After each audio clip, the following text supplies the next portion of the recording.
One, two, three, and let's go through our cute little jingle before we start. Product Management Community Center and Product Management Festival present the PM Night, series of events to discover the world of product management. We are getting inspired by people currently crushing it as leaders at successful companies. We get to know the best tools, tips, and secrets to launching and leading products like a pro. Welcome to the PM Night. Yeah, welcome all, and thanks for being with us today on our Product Management Night Wroclaw. This is the second time this year we are having the Product Management Night in Wroclaw specifically. Once again, we're doing it online because of COVID-19, but I do hope that this year we will still be able to meet in Wroclaw or anywhere else in Poland where we will be able to meet offline. And today we have a great speaker, one of the Product Management Festival conference in Zurich speakers, Daniil Pavliuchkov, head of product at Tire Mobility Company. Daniil has a lot of product management experience, and as we mentioned before in the newsletters, you may listen him in his podcast at Anchor FM if I'm correct.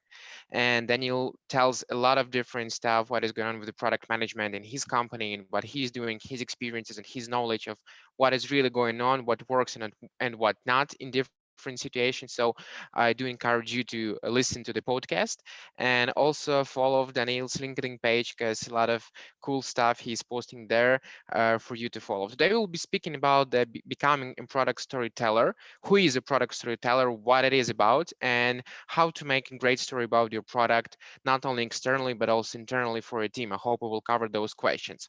We will have a lot of interactions today with Daniel in the chat. So guys, please look up to the chat, that little icon in your Zoom.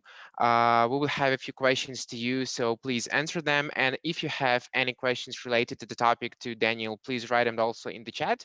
I will be helping you your questions to be heard today and answered by Daniel. I think that's it from my side. And Daniel, yeah, stage is yours. Perfect. Thank you so much for the intro, Yaroslav. Okay, let me share my screen right now and set up everything so that I can see you and see the chat. All right, and then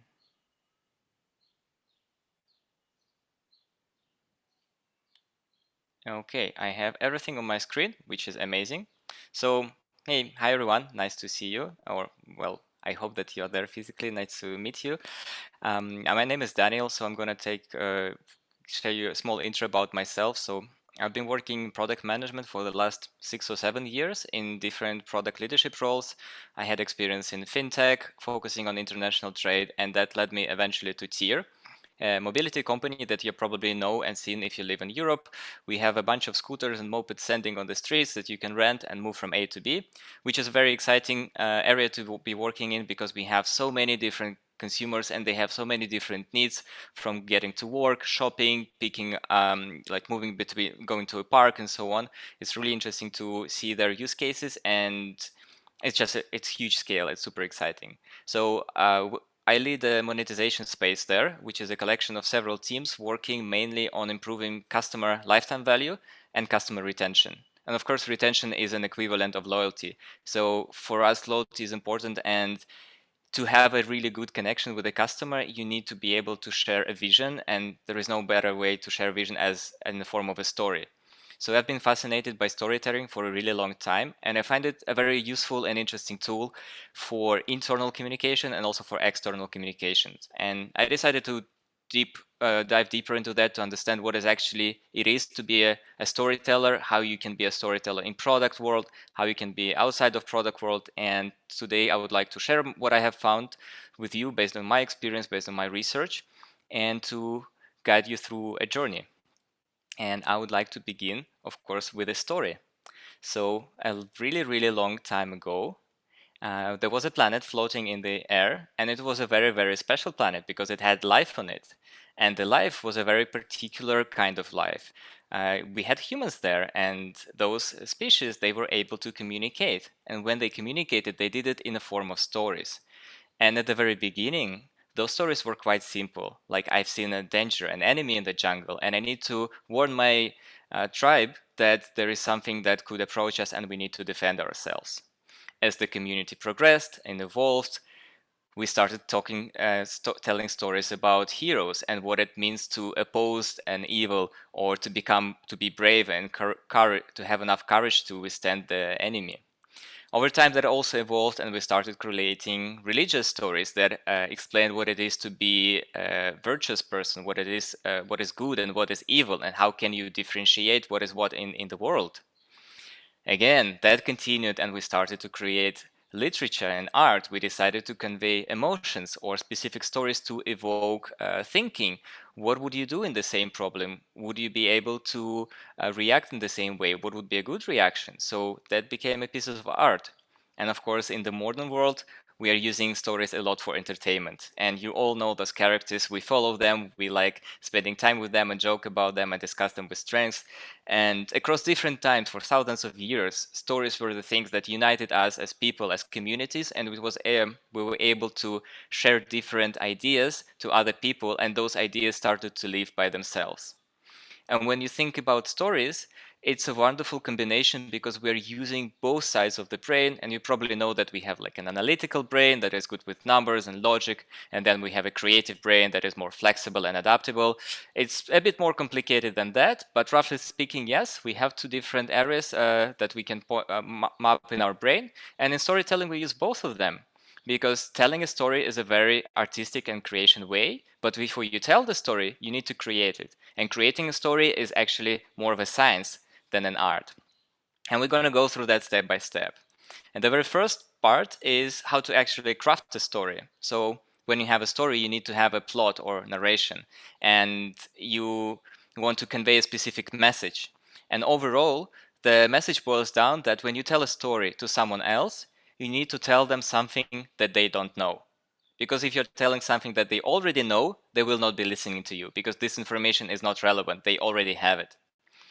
You also need to simplify complexity because usually stories, like in religion, when we talk about good and bad or evil, it's a very complex matter. It's not easy to explain, but stories simplify complexity. When you present your product, you are talking about a lot of different features and functionality, which could be quite complex, especially if you're talking to a non-tech person, and you need to simplify it in a way that they can understand it. And of course, the last one, if you're telling a story in a business format, you want to deliver a key message. And usually this key message is based on 3 points that you have, like just like this slide, it has only 3 bullet points. If you're talking about storytelling in books or art or video, of course, there could be a different narration. It could be more messages than just 3, but in short-term communication, in business communication, usually it's about 3 points. So when you do that, this is your goal of the storytelling. You need to create a story around that. And I would like you to learn 3 basic structures for plot development in storytelling. And of course, the first one is the famous golden circle. You probably have heard about it if you know Simon Sinek. He said that you need to start with the why, continue with the how, and only then at the end display what actually you're going to do. So I'm going to be using Tier as an example, and I said that Tier is a mobility company with scooters standing on the street, and that's going to be a basis for examples. So how would we spin a story about Tier with this why, how, and what? So we believe that our world should be green and sustainable. To do that, we have to change mobility for good and free our cities of cars. At Tier, we offer electric vehicles for rent. Would you like to ride one? And of course, you can trace that you start with the why. It's a very impactful message that connects to your values, to what you believe in. Then it expands into specific actions, and only at the very end, when you already made a connection with the person, you talk about what actually you're doing. Second type, hero, and then the goal. Hero who has a goal, and then of course there is a villain who prevents you from reaching the goal, and then there is a smart person or your product as a guide who helps you to finally achieve that goal. Urban citizens need to commute every day, but because of COVID-19, public transport is no longer safe. Luckily, there are Tier scooters on the street to help them move from A to B. It's the same kind of story, but here instead of the message and values, you have the hero at the very center, which is of course is your user. And of course the villain is the something is not working or it's too slow or it doesn't exist yet. Goal is your like unique value proposition, and the guide is your product who helps to achieve this goal. And this is the second type of the story format you can use. The third one is focusing on the situation itself, on what is happening right now. I was going to an important meeting when I saw my bus would be delayed for 20 minutes. So I grabbed a tier moped and arrived on time. Also quite an easy format. You have something, it's a normal situation, then something bad happens, unpredictably, and of course you were able to resolve it with the help of your product. This is more of a use case basis. So when we look at that, we have crafted the story with the format. Now we need to write the story before we can tell it, because as I said, it is a science and you need to be really good with what you are writing. And it's all about sentences and words. So I'm going to do some basic exercises together with you, because I think there is the best way to learn is to participate in practice. And I would like you to participate in the chat as well, and just type in like 1 or 2 when I ask you a question, so I know what you think about the topic that we're discussing right now. So let's go to the first exercise. We will compare 2 texts. The one on the left goes like this. TIER is a micromobility scale-up with electric scooters, mopeds, and bikes for share. All vehicles are fully sustainable, are charged with green energy, and have zero carbon footprint. Maximum scooter speed is 20 km per hour, scooter base is wide and sturdy, and it's easy to drive. There is a helmet in each moped under its seat, which is also a storage compartment. Quite an okay description of the service of the company. Let's take the variant number 2. TIER offers electric scooters, mopeds, and bikes for share. All vehicles emit zero CO2 and use only green energy for charging. Scooters accelerate up to 20 km per hour, last several years thanks to a sturdy wide base, and are easy to drive. Mopeds have helmets under their seat, and you can also use that space to store your bag. The message is exactly the same. The length is almost the same. And I would like you to type right now in the chat which text connected with you better. 1 is on the left and 2 is on the right. So we have a mix. Some people are saying 2, some people are saying 1. I think that the majority is with the number 2. So if you would say that in 1 or 2 words, what do you think is the difference between text on the left and on the right? What is the key difference?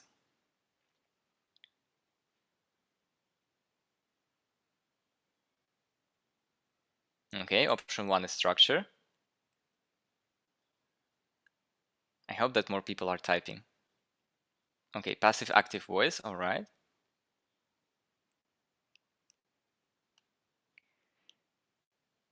Okay, number 2. All right, I'm going to give you a hint. I'm highlighting what is different. The difference here are the verbs. Verbs on the left are descriptive. They are saying something exists, there is, there are, it is, and so on. It's a description. Verbs on the right are actions. Offers, emits, accelerates, have, use, store, and so on.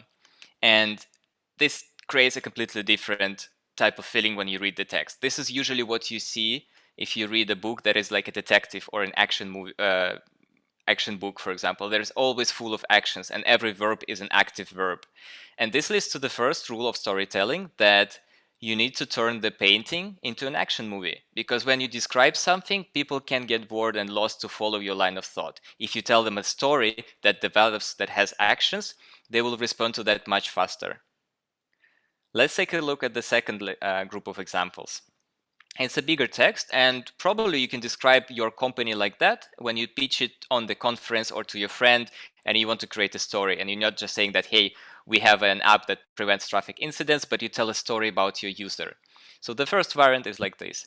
Imagine you work in delivery and you receive a list of places to visit, you load the goods in the truck, create a route in Google Maps, and then set off. You feel energized and awake. In the morning, the city is bustling, so are you. But sometime later, you're getting tired, other drivers now seem arrogant, and the city is imposing on you. Our app is preventing traffic incidents by detecting when a driver needs a break. Option number 2. Imagine you work in delivery. You need to visit a dozen places across the city, and it will take you a whole day.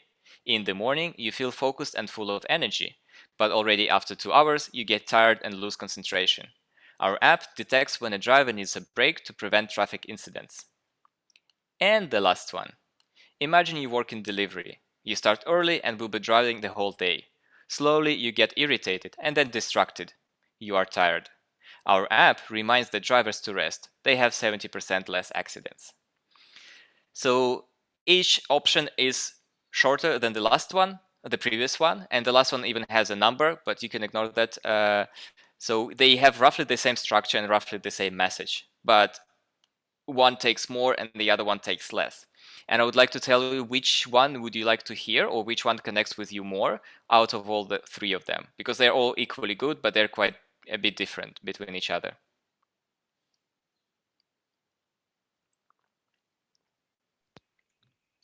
So guys, just type a number of the text you like the Yeah, most. they get it.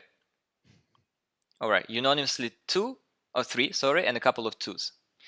So what's the difference here? And imagine that your speech has a value and a price, and it costs 100 euros in attention dollars, or in attention euros, 100. And if you use 25 words to say what you want to say, each word will be 4 euros only. Or maybe some words will be quite important, like 10 euros, and some words will be less important, that will have a price tag of 1 or 0. And it means that on average, every single word that you say is less important. And if you say the same message of 100 euro worth in 10 words, it means that each word is worth 10 euros, which is two times and a half more. And our brains are wired in that way that we immediately understand the value of the language that we hear, of the story that we hear. And you always can see that someone is talking, and then after a while we switch to checking our mobile phone or Slack or email. That means that the value of their message is decreasing. And you want to be crisp and concise with that, because you want to be impactful, you want to connect with people. So the second rule that I would like advise you to follow with storytelling is to say less, because you don't need a lot of words to convey a message. You can use less, but that will mean that each word is more important and they will listen to every single word that you say. All right, let's go to the next exercise. We treat your data with safety. We encrypt all transactions with SHA-1 and sign them with an SSL certificate. All call center software is very smart. Or our call center software transcribes 97% of the call content, detects human emotions during calls, and answers most frequent questions without an operator. As you can see, this is the opposite of the previous rule. You now have more in the second option. And why do you think this is the way? And which one inspires, connects with you more, the first one or the second one?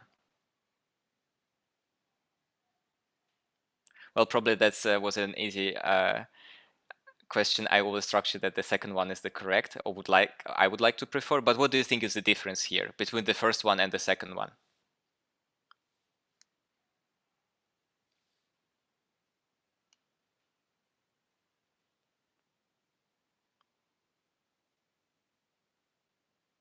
All right, two people saying the first one is very vague. And I absolutely agree with that. The first one sounds like a header that you can use to grab attention, and second one has details, and it gives you the fact, and it's not your evaluation. So the rule here is when you talk to people, they're very, very smart, and you should let them evaluate the value of your words. You don't need to say that your friend is super successful, because it means very different things to different people.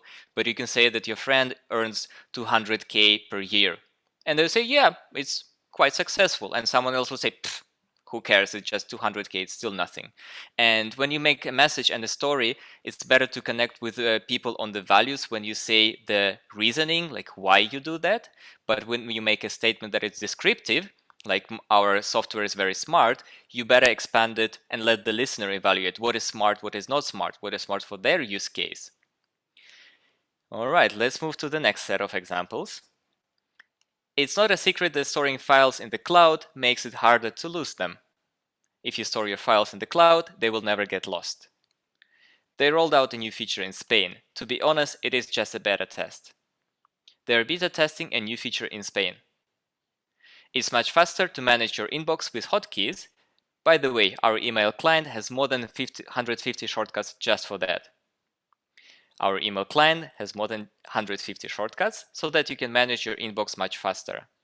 And again, I would like to ask you, what do you think is the difference between option 1 and option 2 in each of those examples? Here you can see that length is roughly the same, message is the same, level of detail is the same.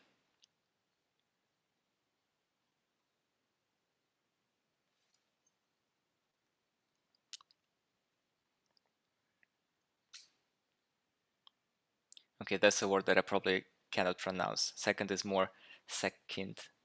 I hope that's right. All right, so what I see here, same meaning with less words, roughly the same size, to be honest. First is verbose, second is more accurate. Phrases like "to be honest" are not appropriate, and that's a very good point. The first type of the first sentence is always a bit casual. It's like saying it's not a secret, the storing files, and you could talk like that to your friend, or they rolled out a beta test. To be honest, it's just a preliminary result, or it's much faster. By the way, we have something just for that, and it's quite strange because it's like you're saying it's not a secret, and then you're sharing something that is not a secret, and then everybody knows about it. So again, if you tell a story, you need to tell something that people don't know, and you just said that you're saying that everybody knows, so no one needs to listen because it's not a secret, and it's a bit confusing. And the whole here logic is that it could be reversed, or it could be too inappropriate because it's too casual. And that's actually the rule that I found out, that storytelling is not casual. When you're talking and you want to create a feeling, an emotion, a connection, you need to create a special world between you and your listener. And that is an art, and you can't just be talking like you're talking to your friend. It's a presentation, it's a performance, and it should not be casual. So those casual types of sentences would not be appropriate here. And the last set of exercises, we are planning to develop a feature to try and improve retention. We will develop a feature to improve retention. Reporting functionality can help you present the data in a visual way. Reporting functionality visually organizes the data. We can deliver groceries in under 10 minutes. We deliver groceries in under 10 minutes. So again, what do you think is the difference between the first one and the second one?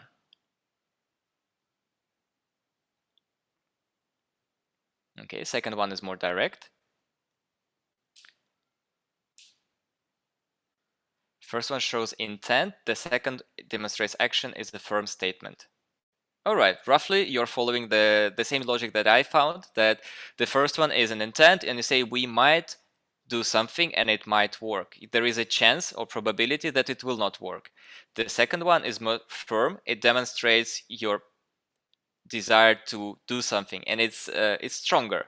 It creates a feeling of confidence. And when you're a storyteller, you usually want to be a confident person, except that you want to create a feeling, I don't know, when you're telling a scary story, you want to be like scary, but in most of the cases you want to inspire, you want to make people join your vision, and you want to be confident. So when you try to speak like that, it's better to use strong verbs that are direct, that are firm, and that don't have a hesitancy feeling to them. So when you create the story and you write it down, you can follow those rules, and then once you create the story, and you can move to the artistic part, how to tell the story.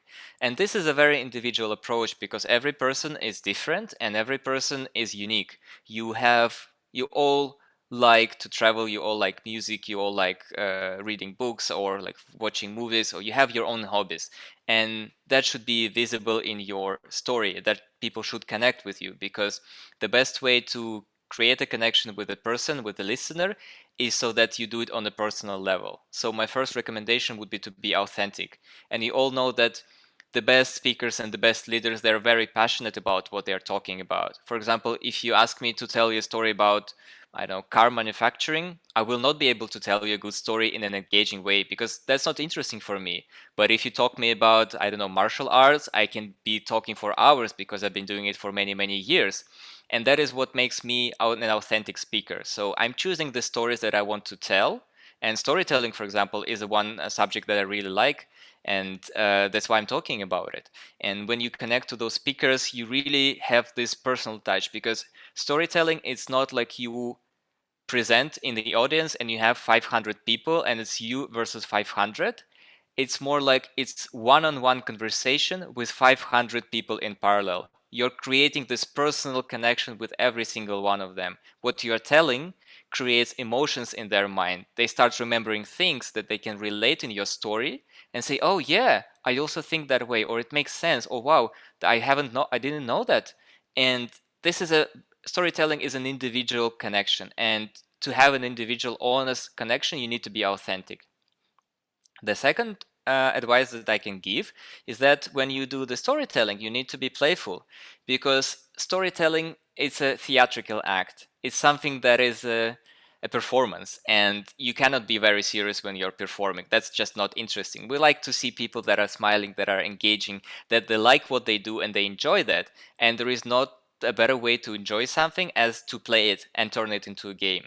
So when you're storytelling and you want to engage with people, be a little bit less serious, joke around, be humble, and embrace your mistakes or errors, and just enjoy what is happening. And then your story will be infectious.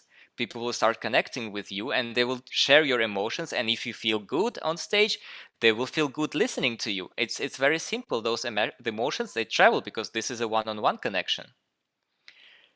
The next advice that I would like to give you is when you tell a story, you need to slow down and give space.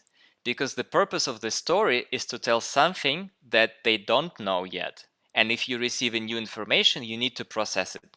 You need to connect it with your own experience, with your own emotions, and maybe have a conclusion and make a reasoning out of it.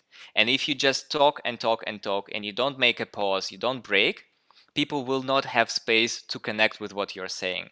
So the best storytellers, they use intonation, they create pauses, they leave the space for people to think, because your audience is very, very smart. And smart people like to use their brains. And when they use them, they get this dopamine kick. And you need to create this space for them to be able to use this brain activity while you talked, as I said, to connect with this experience, to think about your past, to feel the emotions that you're trying to convey. So give them space for that. The next one is don't tell everything, because the best story is when you tell something and people come to you, oh, but what's going next? I would like to learn more. Do we have more of that? Can you recommend me something? So if you tell everything, just go and write a book and give them, here's a book, everything is written there, don't talk to me. Storytelling is about one-on-one connection. It's about communication. So you need to tell something so that the listener connects back to you and they also talk to you and they will ask, oh, but what happened there? Tell me more. And you tell them something else and say, oh, but what about this character? What about this situation? So engaging in a conversation is the best indicator that your storytelling is successful. Of course, you can't do that if you're presenting on a stage, but you can feel if people are talking to you in their mind, if they're thinking when you give them enough space to really connect with what you're saying. And best stories ask for a sequel. So don't tell them everything from the start. The next one, and the last one, my recommendation for conveying the story is do it in a way that it would not be recorded. Because storytelling appeared many, many years and thousands of years ago. We didn't have technology. We were not able to create print books. We didn't have writing at all. And the only way was to tell the story from person to person. And you told it to your children, and they told to their children, and they told to their children. And if you think about that, if you repeat the same story over and over and over again, and every repetition is a different person, what you actually convey is the most important part, because you remember important things and you forget unimportant details. So you need to talk in a way that this is the only chance to hear you, and that people really need to pay attention, that the value of every word that you make is like 10 euros and not 2 euros only, and that you are telling them something new, and that you give them space, and that's a happening that happens only once, and then it will begin. You can talk to the same person again. You can ask them, of course, to go deeper. There's going to be the sequel of the story, but by default, assume that there's going to be one-time event and talk like that. And of course, because we are all product managers, we need to measure our storytelling, or at least I like to measure everything. And I was thinking about what could be the KPIs for storytelling. And I found quite a few of them. The first one is engagement. So percentage of people who are listening to you intently.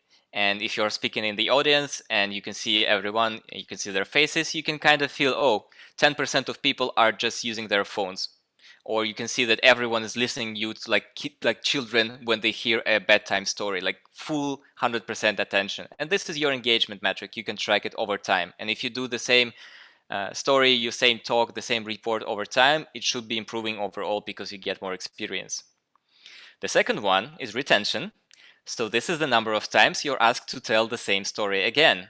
And you probably all know, oh, you have a friend that is very good at telling jokes. And you come to a bar and then there is like, I know, Sophie, and you are telling, so, hey, remember when we were on vacation on Corsica last year, and say, yeah, it was really cool. And you know, hey, Sophie, can you tell that joke again? And you ask Sophie to do that, and that's retention. Number of times you're asked to tell the same story, the same joke, the same dream you had, the same product pitch again and again, because you do it quite well. And the last metric is referral. And that's an interesting one, because stories, if especially you don't have a recording, the only way to tell the story is to tell it again. I'm telling it you once, and I hope that you will able to retell some of the parts of the story so it can go without me, and I have this virality effect. And number of people who can retell your story is your referral metric. And that's a very powerful one, because if your story is complex, if your story is too long and not interesting, no one will be telling or retelling or remembering that story. But if you craft it in a way that it's clear, it has a message, it connects to values, it's something that they didn't know, and they can replicate this logic, it's going to be amazing, because more people will be able to retell your story. Now, looking at everything that I have told you, it's a lot of different information. So I would like to summarize how you can actually use that in your product world. And storytelling is a tool. And you are not always telling fiction stories. You're not always telling about your dreams and plans. You're telling actually something related to your product. And I found a few things that you can be like actively applying storytelling. And of course, if you have a product and you want to pitch it to your stakeholders, it's a new idea, a new feature, and you really believe in it, you can do it in the form of storytelling. You can also pitch your product or company in a startup competition or on a conference. That's all about storytelling as well. You can create a product strategy, and the best strategy is relating a specific story. And it's at the center, and this defines what you do and what you don't do, and why all that makes sense together. And that's usually a story. So you can use storytelling to help you build a product strategy. When you also present the strategy or your roadmap, you can tell a story that we have a hero, our user, and it wants to do X, and she wants to get to from A to B, and then we have a problem because it's not working, and here we have 5 features that are going to make our Sophie super happy with the product. Number 4 is, of course, your sprint plannings. When you talk to your team, you have developers, you have designers and QA and other specialists in the teams. You need to tell them why you do the sprint the way you do. What is the purpose of the sprint? What is the story behind it? And you can always wrap this in a storytelling format. And you can tell them a story about your user and their and user stories. It's already there. We use it all the time. And that's a perfect example how you can use it with your team. Of course, when you do a review or a demo and you present something like we have achieved a tremendous progress in the last 4 weeks, and those are the metrics and those are the learnings and insights, you can do this as a review and a demo, and you can also have a story there, and then people will listen to you because this is something new, this is something interesting, and that connects to them emotionally. Lastly, marketing materials. When you can communicate to your customers on a website, inside the app, is a micro copy, is a big copy, or a blog post, you can also turn it into a story. That's not a perfect format for all of the cases, but it's still a powerful one, and people like stories. We've been listening to them for thousands of years, and we will gladly listen. And whenever I hear once upon a time there was, I am immediately already drawn with my full attention. So you can use the same if you want to grab a little bit of attention of your users, but then you need to be able to deliver a good story to them. And the very last one, you can storytell yourself. if you have an interview, if you have a product presentation and you're on the conference, or if you're talking about your promotion readiness on your personal development plan, you can create a story about yourself where you would be the hero and there would be your goal, and maybe you have a villain that, I know you don't have enough time to educate yourself, but there is a guide, and I found this really cool course online. It only is like 500 euros. Why don't you buy it for me so I can achieve my goal? And you can tell a story about yourself and your own personal development. All right. So, lastly, I would like to talk about people who inspire me, because storytelling is a connection one-on-one. Although I don't know those people personally, but I listen to them, I watch their videos, and I just recommend that you do the same, because it's an amazing level of storytelling. This is where I was sitting at the edge of my seat and listening 100%, and I recommend those people and retell those stories, and there's like all the metrics were top level with those people. The first one is, of course, Simon Sinek, a golden circle. You can watch. It's a very old TED video, maybe like 12 years old, and it's amazing. The quality is like 360p, but it's just brilliant. Go ahead and watch it. It's maybe 10 minutes long. The second example is Benjamin Zander, who is a musician, and he's talking about Chopin and classical music. And the way he explains the power of classical music made me, a person who doesn't listen to classical music normally, fall in love with it. And I was listening to Chopin for an hour or two after his presentation. It's just insane. It was such a brilliant experience. I highly recommend it as well. The third one is from the product and startup world. His name is Gibson Biddle, an ex-VP of growth at Netflix, and he has a lot of different presentations about leadership, about culture, about making product decisions. And one of my favorite ones is the how Netflix built a world-class culture. It's easy to find. You can find it on YouTube. It's a long one, like 45 minutes, maybe 1 hour, but totally worth it. We'll also probably will learn a lot about making decisions on a high-scale company. And my last recommendation is Brené Brown, who is an amazing woman. She was talking about vulnerability, and you can find her talk on TED as well. Really worth watching, and she is talking on such difficult topic that immediately connects with emotions. It's very honest. It's very, very authentic, and you can feel it. It's really, really great performance of storytelling. Highly, highly recommend.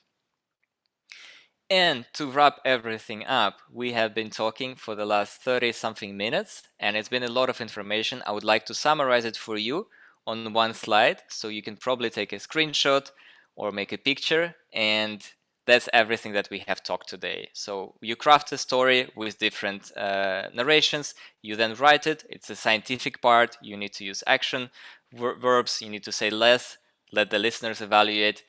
Try not to be casual and use strong verbs. If when you're telling the story, try to be authentic and playful. Slow down, give space for people to think and connect with you. Don't tell them everything so that they come back to you again for more, and assume that there will be no recording. Metrics, engagement, retention, referral, slightly product flavor, you can track them on your mind. And yeah, and on the bottom left, an example of what plot structures you can be using. So that was the very end of my presentation. Now I have a small favor, because I have my own KPI and I would like this presentation to be better next time when I talk about it. So I really ask you to take your phone and open the camera and direct it on this QR code. And on average, it takes 1 minute for my audience to give feedback. It's only 3 questions. It's really simple. You can do it right now. You can do it a bit later. But I would really, really like to know what you think about this presentation and the talk, and how can I make it better when I talk about it again. And that was everything from me. Thank you so much. Happy to have a Q&A section. We have 20 minutes or something for that. Yeah, thanks, Daniel, a lot for the great presentation and a great structure. I think a lot of you guys will mention in the feedback about the structure and the design of the presentation. Really amazing. So guys, you may and you need to really ask your questions in the chat. So don't hesitate to do it. While you're typing them, I have one for you, Daniel, and it's pretty simple, but maybe not so. So the idea is like storytelling is great, but storytelling is a culture you need to develop specifically in your team or in your startup, in your product team, whatever.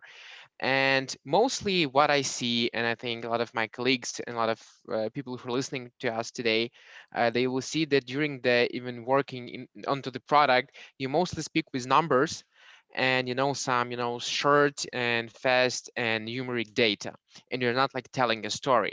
So from your experience in the startups you work on, the products you work, and even right now in Tier, so was your team ready to like work in the storytelling approach while pitching, while sprint planning, or they still like more about the, yeah, we have a problem, we have a number, we need to do this and that, and no story behind it? Well, numbers are still a foundation when you want to make a decision that is backed up by data and it's more or less objective. But we make decisions based on our emotions, and this is very subjective. And storytelling is a great way to connect to the subjective part of the brain of your stakeholder, of your partner. So of course you can use numbers to drive a specific point, and that's a very logical decision. But we are not logical creatures, to be honest. That's why artificial intelligence and algorithms are much better than we are at predicting stock markets and everything else, because we operate in an emotional plan. And storytelling is a really a great way to do that. And I think it's not just a culture. I think that's too strong for storytelling. I still think that's a skill. But as a product manager or a product leader, you are at the best position to express that skill, because you have an opportunity. You like, I think more than half of your work that you do is communication, is making decisions, is talking to other people, convincing them, getting their buyout, arranging and removing blockers. So storytelling is a very powerful tool. You don't need to use it all the time. It's not a hammer that can hit on every nail, but if you tactically use it, it's going to make a lot of difference, because data is just appealing to the logical part, but you also need to appeal to the emotional one. Thanks a lot, Daniel. Guys, you still have some minutes to write your questions down, but I was thinking about one more. Uh, like the topic of this session was about the becoming the product storyteller, and in a case like we are not the storytellers in our daily jobs, what are your tips on how to become one, from where to start, like what are the first steps to try to do a story of what we're doing? So watch those videos that I mentioned to have a really good role model, and pick one that you like the most and just try to understand what they're doing that connects with you. If you want to be really scientific, just have a notebook, press and pause and write down what you're feeling or what you're thinking when you get this insight from them, what they are doing at that moment, what you feel. Just write it down, and you can do this prep work to get a feel what is a good storytelling person and how they do that. And then you just need to start practicing. You need to pick anything that you want, maybe your product, maybe your vision for the team, maybe your roadmap, and try to storytell it next time.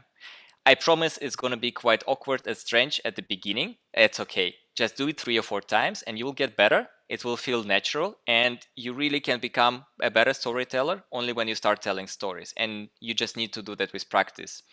If you It helps when you like stories as well, because if you don't like them and you don't believe in magic and you don't believe in like this approach, you are not going to be able to replicate this experience. So I don't know, watch a Harry Potter movie and really try to look at it with your child's eyes to see, oh, this is so amazing, so many things are happening, it's a story and you have characters and villains and heroes and magic, and try to feel that on emotional level, because as I said, storytelling connects with your emotions very like big time, and you need to be able to open up yourself on the emotional level and to connect to other people through their emotions. So like do more emotional things, that will definitely help. And then practice same thing several times. I've been doing this talk for maybe 3 or 4 times already, and each time I'm getting a bit better. Do the same for you. You have a roadmap, pitch it to different people in storytelling, ask them for feedback, try to improve it, pitch it again to another person, and just slowly build up your muscle. It's a muscle and a skill. You can develop it over time. Thanks, Daniel. And I think one last question for me: how often do you change the text and the messaging from your product marketing team while they're doing any scribes or whatever? Well, I don't do it myself. That's outside of my work. But our folks at marketing, they often A/B test. I wouldn't say that they change it all the time. We think there is a specific level of how much you can optimize on the text level, but they still experiment with different variants and they try different copy and different messaging. But I think it's more not on the text level, but on the emotion. So maybe they connect to your compassion, or maybe they connect to your feeling of being special, or maybe that's about recognition, and they try different images, different headers, different copy, and all that creates a small story, and they just try to experiment on the story level and not that specifically on the text. Text is a hard skill, it's a scientific, you just need to do that right, and then it's going to be working. There is not so much difference between good option A and good option B. They're both good, but you have like bad option and good option. Of course, the difference is there, and it's better to write the copy directly, like on a good level. So they have UX writers, they have marketing copywriters who do that. But I think they mostly do experiments on the story level itself. Thanks a lot, Daniel. So guys, I don't see any new questions from the audience, but I see one in a QA. What is the way of receiving feedback on storytelling from stakeholders, for example? Well, you need to ask, and you can do that after the talk, saying, "Hey, I would like to take a step back," and you ask them to not think about the decision and the content. You need to say, this is a new situation, and I would like you to look on that from the top and say, how did you feel during this presentation? Were I able to connect with you on ABC, your points, or on emotional level, or did you understand my message? I want to get feedback on my presentation skills. You don't have to call them storytelling skills, it's just too confusing. And say, hey, what do you think about it? I need your live feedback while it's still fresh in your mind. And they can give it to you, especially if you talk one-on-one. People happily give their opinion about everything. Just start using that. Or if you present to a group, you can send them a questionnaire or a Slack message afterwards saying, hey, I just made this presentation. It's still a new thing for me. I'm experimenting and I would like to get better. I need your feedback. What do you think about it? What did you like it? What could make it better? And they will share. And then you just try and incorporate that. Best parts you keep, things that you see as improvements, you just change them and you try that again. So important part is just to ask them and make it easy for them to answer. So maybe one question, maybe two questions, nothing like super. Allow them to come up with a format, and then they will just tell you what they think. Okay, thanks again, Daniel. I hope we answered your question. So if not, you may just write it in the chat. But Daniel, I want to really thank you for the great presentation you gave us today and a lot of useful links to watch.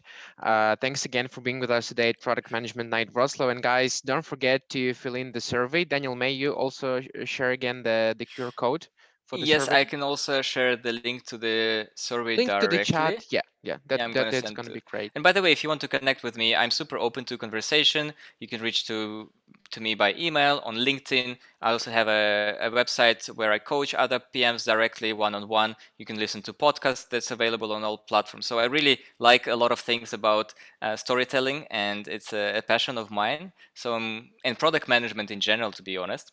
So super happy to talk with you. And Yeah, and we will definitely share all the links with you guys in email afterwards. And also the recording of this session, we will send you tomorrow. You will find it on our YouTube. So thanks again, Daniel. Thank you guys for being with us today at Product Management Night Wroclaw. Hopefully we will have one offline this year. And thanks Product Management Festival for helping all of the cities around the world on having these product management nights and sharing knowledge from the best. And see you soon, guys. In the beginning of the June, we'll have two great events in product management community. One of them will be Product Management Night Sofia, also online. Right now, we will have the lead product manager from Miro. And also we will have a head of strategy and business development at Konica Minolta speaking about the innovations also at the beginning of the June. We will send you the details also in a follow-up. Have a great evening. And don't forget to finish the survey from Daniel and stay safe. Bye bye, guys. thank you so much. See you around.